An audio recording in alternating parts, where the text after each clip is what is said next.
ராமரை. ராமருடைய சரித்திரம் நமக்கு எப்படி தெரிய வருதுன்னா, லோகத்துல யார் நல்லவர்னு விசாரிக்க ஆரம்பிச்சார்.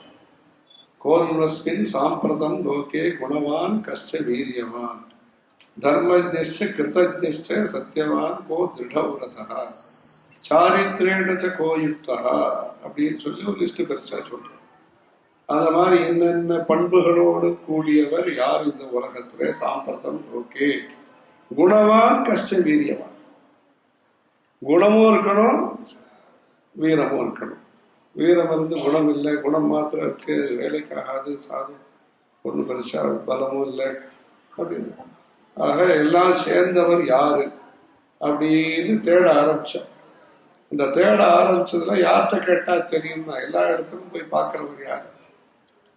எனக்கு இந்த தெருவில் தான் பழக்கம், இவா வரைக்கும் தான் நான் பேசுவேன், இவாட தான் நான் என்கிட்ட பேசுவா அப்படின்லாம் இருந்தா அவனுக்கு கொஞ்சம் தான் தெரிஞ்சிருக்கும்.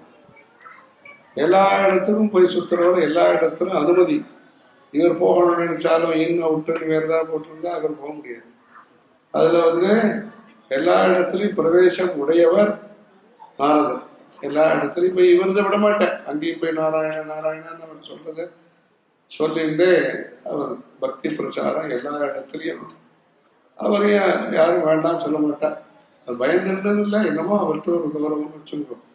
பயந்துண்டு வேண்டான்னு சொல்றவ சில பேர்கிட்ட, இப்போ விஸ்வாமித்தர் துர்வாசர்னு சொன்னா அவர் ஏதாவது சொல்லுவாருன்ட்டு, அதனால அவர் கௌரவம் வச்சு ஜாக்கிரதையா பத்திரமா பார்த்து அனுப்பிச்சு வைப்போம் அப்படின்னு சொல்லி பூஜையும் பண்ணுவோம். பத்திரமா ஜாக்கிரதையா அவர் கிளம்புற வரைக்கும் அவர் மனசு போனாம நடந்துப்போம் அப்படின்னு நினைச்சுக்கிறது. நாரதர்கிட்ட அப்படி பயம்னு இல்லை, அவர்கிட்ட எல்லாருக்கும் ஒரு குரு புத்தி. அதுல எல்லாரும் ஒரு வரவேற்று எல்லாம் பண்ணிட்டு இருந்தா, எல்லா இடத்துலையும் பக்தி பிரச்சாரம் பண்ணிட்டு இருந்தார். அவர் யாரையும் மனசு நோடிக்க முடியாது, பேச மாட்டாரோ, இதுவும் தெரியாது. அதனால அவருக்கு எல்லா இடத்துலையும் ஒரு பிரவேசம்.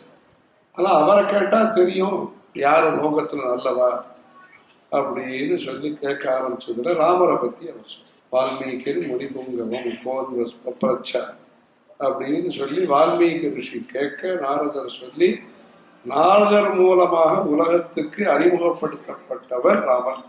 அப்படி அவர் இரண்யகசிபு மூலமாக இந்த பிரகலாதன் உருவாரத்துக்கு கயாது மூலமாக அவர் பண்ண உபதேசம் உபயோகப்பட்டதுங்கிறது ஒரு பக்கம்.